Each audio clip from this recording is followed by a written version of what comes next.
Hello, you are listening to the Mets in the UK podcast, your home for Mets content in the UK. You can catch us every week on Spotify, YouTube, and all good podcast hosts. You can also find us on Facebook, Instagram, Blue Sky, Threads, and X at Mets in the UK, or you can use the hashtag MITUK to get involved. Today, we're talking about spring training. Mets spring training is finally underway. We've had games, we've had actual baseball to watch at some very UK-friendly times. And as is always the case, I'm joined by Tracey. How are you doing, Tracey? I'm all good. How are you, my dear? I am all good. And we're joined by Toria. Evening, Toria. How are you? Evening. I've got baseball to watch. I'm great. Exactly. So we'll start with the baseball. Saturday. Yes, Saturday. Yes. Was our first game. It was that kind of evening. Mets playing the Astros, 6-2 winners. We saw a Juan Soto home run. Clay Holmes had a decent start, managed 3 innings there. We had the hilarious moment where Keith Hernandez was distracted by a pickleball, and the mics behind home plate picked up a young fan shouting to Danny Young, "None of those. Those are bad pitches." Came through clear as day on the broadcast. It was absolutely hilarious. You got to love the spring training games for that. Yeah. The following evening, we saw a split team game. So one Mets team was playing the Marlins. That game finished 1-1. Kranick pitched well, 2 hits for Brett Beatty. Mets scored from a balk, of all things, and the game finished up a draw. In the other game that evening, the Mets were playing the Nationals. That finished 11-6 to the Nationals. We saw Madrigal out with a dislocated shoulder, running for a ball during the first inning. Looked very painful. He was given a 1-year split major league contract. The idea being he'd spend some time down in AAA and up in the majors. Unlikely that he's going to play this year, bearing in mind MRI scans have come out with a fracture on that. Lots of calls from Mets fans for Jose Iglesias. Mets say at the moment, those in the know, that they're going to look to keep this internal for now. There is no panic signing off the back of the Madrigal injury. Also in that particular game, we saw 19-year-old prospect Simon Juan hit a huge 3-run homer for the Mets. Very impressive, that particular one. And then last night we had Mets Cardinals. Cardinals ended up winning that 7-4. Alonso hit a double to drive in 2. Mostly uneventful would be the best way of describing that game. Mets are currently, at the time of recording, in the middle of a game against the Astros. Again, Toria, what's the score? We've just gone down 4-5. Bottom of the What fifth. inning are we in? Bottom of the fifth. Bottom of the fifth. So that's the recap of where we've been at with the games so far. Tracey, let's get your thoughts first. How do you think we've started off spring training games? As expected, I think. At this point, everything's up for grabs, and they're just getting some minor leaguers some time in as well. So it's good to see some young prospects in, and Soto home run with his first appearance at bat was amazing. Yeah, there's no other way to put that, really. It was fairy tale-esque home run in the first at bat. So what about you? You've watched quite a few of the games already? Quite a few, like all of them, obviously. Yeah. Again, the highlight will be obviously Soto's first at bat. I mean, Clay Holmes was very solid. Let's not get carried away. I mean, doing a few innings in spring training, I'm hoping that we can work through that conversion of him to a starting pitcher. Spring training is not the place to judge that, so let's not get carried away. Of course, we've been very Mets and picked up our injuries. That is disappointing. But I blame Joe, because I think Jojo jinxed it last week. Yes, she did. Was it last week or the week before? Anyway, last week. Yeah. So it's all Joe's fault, just for the record. But it's been good to see some of the big boys early on. For those who are new to spring training, don't expect to see much of them over the next couple of weeks. They'll be in and out, getting a couple of reps, but really this first part of spring training is more of an evaluation period for those in the minors and those with invites. So obviously we like to see the big boys getting at it, and let's not forget spring training is mostly an exercise for the pitchers, of which we have seen a number, some better than others, but they're all getting that bit of experience. So I'm just enjoying seeing Mets uniforms on a baseball field, loving seeing, all the crowd getting involved. There's not much you can read into spring training, but I just sit back and enjoy it.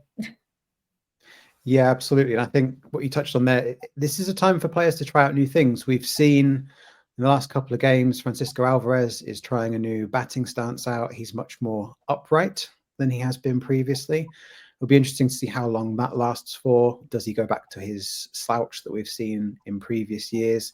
It's just a time for them to try out new things and work on new areas of their game, or, just see if they can be better in any way, shape or form. So yeah, by all means, if people are not hitting home runs, or if they're doing something that makes you scratch your head a little bit, it's all part of the process. Trust it, and we'll get off to a good start of the season when that comes in the next few days. 30 days, I saw, to opening day. Yeah. 30 days. It's nearly here. It almost feels real. I know. It's going to be exciting. Yeah. No one as excited as you, though, Tracy. Yeah. Little bit. Little bit giddy. Yeah. Whilst we're talking about news, a lot's happened in the Mets world over the last week. I'm going to start with Newsday, who ran a piece about a week ago, shortly after the last episode, claiming that Cohen wants to reduce payroll. Cue the traditional meltdown from Mets Twitter. I think a lot was blown out of proportion on the comment made from Steve Cohen. He was talking about the fact that, as he's mentioned many times before, it is about making the Mets sustainable. The Mets have got just over 40 million coming off the payroll at the end of this year. There's expiring contracts of the likes of Marte, Winker, Stanek, Canning, Blackburn. They're all coming off the books. That increases to 65 if and when Pete Alonso decides to opt out. It's also worth pointing out that the likes of Minter, Diaz, Montas also have opt-outs as part of their deals at the end of this year. Montas, though, due to his injuries, probably likely to opt into his player option, given that it's 17 million for next year. But that's still a big chunk of change coming off payroll for next year. So I don't think this is anything to panic about, Mets fans. He's not going to suddenly turn into the Wilpons. It's not going to be the cheap Cohen era. I think he's just acknowledging the fact we've got a lot coming off the books. And we're moving more towards that sustainability he keeps talking about. Also last week, Juan Soto decided to buy Brett Baty a car for giving up the number 22 for him. The best way of describing it, if you've not seen the video, imagine a generic looking black SUV that most Americans tend to drive. That's what he's bought him. Brett was very happy with his car. I believe it's a Chevrolet Tahoe, for those of you that are into cars. Yeah. It looks like every Uber I've ever been picked up in New York, but hey, whatever makes Brett happy. We've also seen over the last week, Pete got hit in the face with a ball during batting practice. He is fine. There is no injury. I'm taking this as a good omen. The last time this happened at spring training was Mookie Wilson in 1986. So fingers crossed on that one is all I'll say there. Speaking of Brett Baty, he's been getting some reps in at shortstop as well as second base and third base.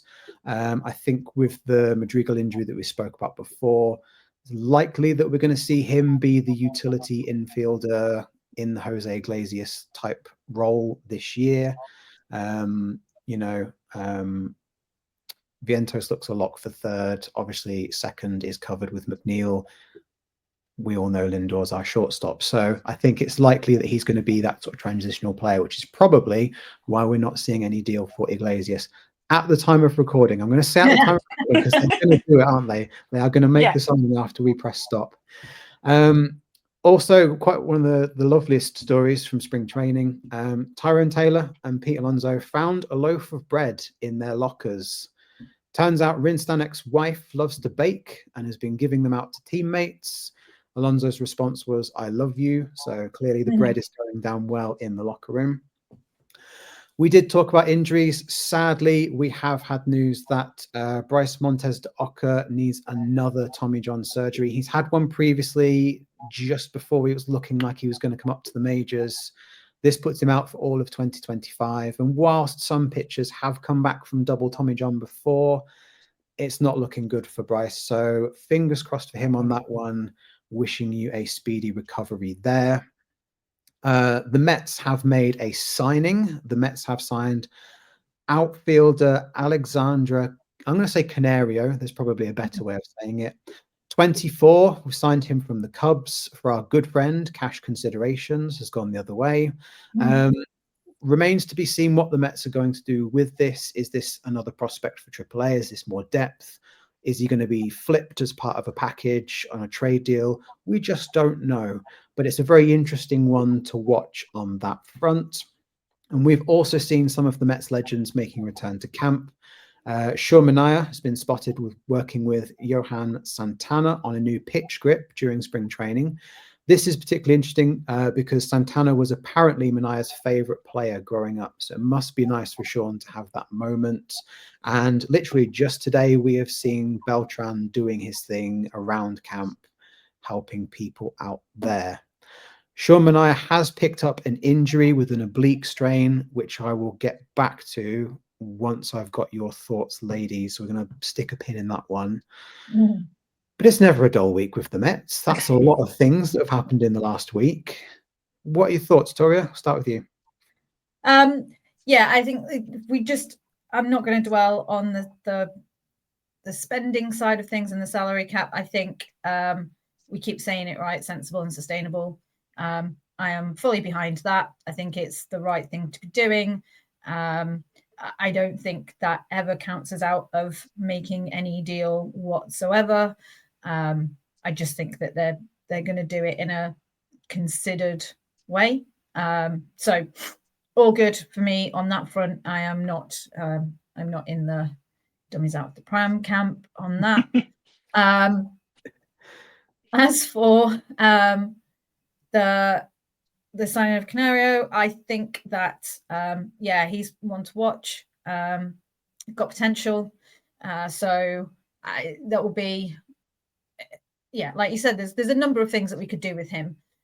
It is interesting that we kind of went out and did that last night. Yeah. Again, it was like a bit of a reaction to Madrigal's injury, but filling in that spot, I have to say, Beatty, much as, again, I say you can't read too much into spring training, with his bat, he is currently hitting. He is up for it. He's hit a home run in today's game against the Astros. He has. Yeah, he has. So yeah, he just seems to be hitting every game he's playing at the moment. So that's really encouraging for him. I will reiterate, I want Vientos at third base, so I don't want him anywhere near that unless Vientos is having a break, or like we did last year. Every so often we'd play Vientos at DH. But yeah, utility I think would suit him fine. I think it would be good for his development for him to do that as well. So all good with that. Loving seeing the alumni back around camp.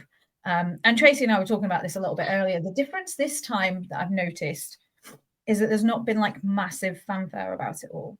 Yep. In previous years, there's been a whole big thing made about the alumni being there, and it's all about them. And it's almost like the work that they've done with the players has been kind of secondary and a bit of a, one for the cameras.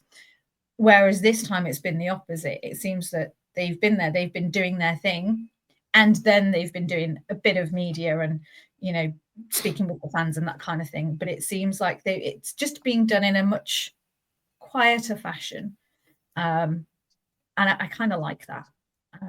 So, yeah, lots going on. I've probably missed some of the stuff, but it is, as always, fun times, plenty going on, plenty for us to keep an eye on. And no doubt there'll be plenty more over the next few weeks before we make it to opening day. Oh yeah, there's a million things that are going to happen between now and opening day. You just know it. 30 days in Mets world is a long time for things to happen. Trace, what about you? What are your thoughts? I was a roller coaster of being a Mets fan. Yeah, there's been some really sweet stories coming out of spring training, which I think shows the bond that the players have, like the bread, the Lindor pregnancy announcement. And I love that he's keeping My Girl as his walk-up music this year. Yes. And I agree with everything that Tori said. The way that the Mets have introduced the alum this year, it just seems to be more about the guys on the field than the guys that were on the field.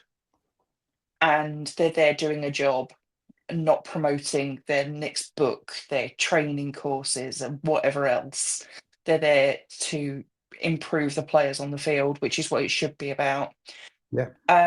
Didn't know much about Canario, so I reached out to our friends at Backflips and Nerds. Shout out those guys. Yeah. And Gav came back with his young bags of potential, didn't hit the majors, tainted by prospect fatigue. But if he can stick on the 40-man roster, who knows what can happen? So he's one to watch. Definitely one to watch. Okay, sounds good. Cheers, Gav. Yeah, absolutely. And I think the other thing I want to say with the signing of him versus the signing of we all loved Iglesias, right? We all loved the vibe around last year. We would all, in a perfect world, love to have him back. And just going back to what Tor said there about Beatty being the infield utility guy, we've kind of got this issue now where Vientos is a lock for third. I think we all know that. But we've got Mauricio coming back from his injury last year. We've got Beatty. We've got Acuna. We've got people saying play the kids. And ultimately, as much as I would love Iglesias to come back, as great as that would be, signing him for another year just delays their development for another year. Yeah. There's going to be an inevitability that someone's going to get injured and you're going to need to call up Acuna. You're going to need to call up Mauricio. I'm assuming Beatty's going to get the infield sort of utility role over those two, simply because Mauricio just needs some reps coming back off injury. Acuna has shown flashes, but I think he needs to start the season in AAA, getting some regular playing time in. It's not good for his development to be sat on the bench the whole time, not playing. I think Beatty is the most ready-made person to be in that role. And that's probably why we're not seeing that signing being made. I'm cursing it again. They're going to do it after this show. I know they are. But I think that's why we've not seen it yet. It's not to do with the money. And we all know Iglesias will come back in a heartbeat because he still keeps mentioning the Mets and oh my God and all that stuff on his socials. I just don't think that, unfortunately for him, it's just we've actually got depth, which is a nice position to be in. I just think we need to kind of accept it and move on from it. As sad as that is, he says wearing his OMG shirt, but I think that's kind of where we're at with that at the moment. I did say I was going to stick a pin in the Sean Manaea thing on his injury. The reason why I've said this, and I've just been talking about signings then, I'm going to segue very nicely into the listener comments. So we put out a tweet earlier and post on all socials asking for your questions, as we always do. As is always the case, shout out to our regular listeners, commenters. We know who you are. We appreciate you all very much. We've had a couple linked on this topic to do with Manaea and his injury. So Sean, shout out Sean, has said, do we get another pitcher in by the deadline? Stuart, shout out to Stuart as well. He said, given the recent injuries, especially to Manaea, do the Mets need to dip in to get a temporary replacement pitcher? Now, those of you who know me know I like my pitching. You know, both of you, because I put this in the group chat, who I would sign on a one-year deal to fix our pitching. Big Sexy himself. So let's have a serious answer. Tracey, do you think we need another pitcher? I don't think so. I think we have enough depth in sort of a long arms in the bullpen that we can maybe ramp them up in the 30 days that we have. to get them ready for opening day. And they've been saying that the Mania strain could be sorted in a week to 3 weeks. And if that's true, he could also be ready for that home opener. That's interesting. Yeah, I suppose with 30 days to opening day, that is very much within the realm of possibility. Obviously, he will need some ramp up time. There's enough games for that to happen. But yeah, it's certainly interesting. Toria, before I ask you for your opinion, we've obviously been linked with a reunion with Jose Quintana, who's still yet to sign for anyone. Thoughts on him back on a 1-year deal, or do we need to go somewhere else? Yeah, I mean, do you know what? I wouldn't be mad if we signed Quintana, but I'm with Trace. I don't think we need to. I think see how Manaya's recovery goes. If Manaya's injury was, we're talking 2-3 months, then we have to look at something. But realistically, because of his standing in our rotation, who are we going to get on a 1-year deal that is going to be as good as him anyway? And that being the case, why would we do that when we do have depth? So the other thing that has been talked about is obviously initially the plan was always a 6-man rotation for Kodai's benefit. It could be that they shorten that to 5 initially. Yeah. And that still then just gives us the same. We've still got 3 starting pitchers kind of fighting it out for 2 spots, really, between Canning and Blackburn and who else am I thinking of? Where's he gone? Peterson? No, Peterson's lock. McGill? Yes, there we go. There we go. Sorry, Tylor. I probably just because I automatically think of him as one of the locks, but he's not this year. So we've still got them fighting out amongst themselves anyway. If there was someone better, it doesn't look like there's these things happening. Okay, fine. I'm over it. Let's move on. So if that's not happening, then really, no. I think we can make do amend for now. Yeah, another name I'm going to throw into the mix there is Jose Butto. I know we've heard from the Mets he's going to be our long reliever sort of role from the bullpen. But exactly. He can start in these situations. We could throw him in if they desperately want the 6-man rotation, or if, touch wood, God forbid, Manaya's injury takes a bit longer, you could throw him into that mix. And I think he'd be a very capable candidate as well. I agree with both of you as well. I think, like with the Iglesias situation, you're throwing money at something that doesn't really need money throwing at it. It's taking up spots that other people can. It's not ideal. You wouldn't want it for all 162 games of the season. Of course not. However, as a short-term fix, which we're led to believe Manaya's injury is short-term, I think it's fine to go with what we've got as well. Yeah. Other questions that have come in. We've had one from Craig. Hello, Craig. What is your expectation of Soto for the coming season? How many home runs is a realistic target? Before I get your takes on this, I'm going to bring up the Baseball Reference stats on this. When Soto was with the Nationals and with the Padres, he was high 20s, low 30s in the home runs. He hit 41 for the Yankees last year, which was a career best. Yeah. Let's stick a number on it. Tracey, what do you think is a reasonable target for him home run wise? 23. Ooh, okay. His number +1. Okay. Toria? Hedging your bets, Trace. I think we're going 30 plus. Okay. I can't see anything less than that. Like I said, I think that we could potentially have 3 or 4 bats with 30 plus home runs this year.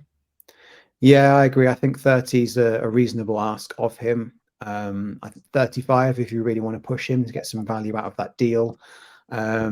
I think, like we were saying off there before the show, having him driving in some runs is key as well. It's not about home runs all of the time. There is more to the game of baseball than home runs, as great as they are to watch. We've got to have some small ball at some point. you know me and my love of small ball. I love the small ball, and let's not forget how often he walks as well. Yes, which I think is going to be a big part of this. Yes. And then finally, our last question that we've had for this week from CJ. Shout out CJ over in Belgium, Jeff McNeil's #1 fan. Who is playing for which open position? Who has a place in the final 26? Who still has a chance? Tracey? I think the only real locks are Lindor and Soto. Anything else is open season. I'd Wow. like to see Vientos as a lock because of how much he has improved. And the only other possible one is probably Nimmo. Anybody else? Game on. Not Pete? Nope, not Pete. Ooh, okay. That's interesting. I'd like it to be a lock, but no. Okay. Yeah, that is interesting. I'd have given Pete as a lock. I think there's going to be a bit of possibly platooning in the outfield. Tyrone, Jesse Wingert. I am loving seeing those two together because, as we mentioned recently, they are currently my joint faves. So I think there could be movement amongst them, but I think they'll both make the 26-man. Really, it comes down to what we were talking about earlier. It's likely to be Beatty. He is the only one really that I think could be pushed. We could be looking at Acuna if he kind of brings out some sparkle during spring training. Outside of that, I think there's always one or two that catch your eye, and CJ, I think it's perhaps still a little early in spring training. This is the time where we're going through that evaluation, and we see it year after year after year. There's always one or two that catch the eye that you think maybe they've got an outside chance, and if they don't, they're kind of on call to be first in. Yeah. And even like on the pitching side, so last year we talked about Max Kranick before he got injured. He was on a really good trajectory, had a good solid outing the other day. So even on that side, we've got more competition there too. So I think CJ, ask us again in like 3 weeks, 2 weeks maybe, and it might be a little more solid. I think that I don't expect us to see much change aside from Soto from last year is what I'm going to say at this point. Okay, interesting. Obviously it's worth reminding people injuries can happen. Let's keep everything crossed that we're done with those for now. I think in addition to what you said, Toria, I agree with what you probably could name the vast majority of the squad based on last year and what we've got if you look at it. I think the other one worth keeping an eye on is catcher, or backup catcher, I should say. Luis Torrens has started well in spring training, but so has Kevin Parada. And I just got a feeling that both of them are vying for that backup spot to Francisco Alvarez. That's another one that's certainly, based on what you just said, Toria, I think can go right to the wire on those.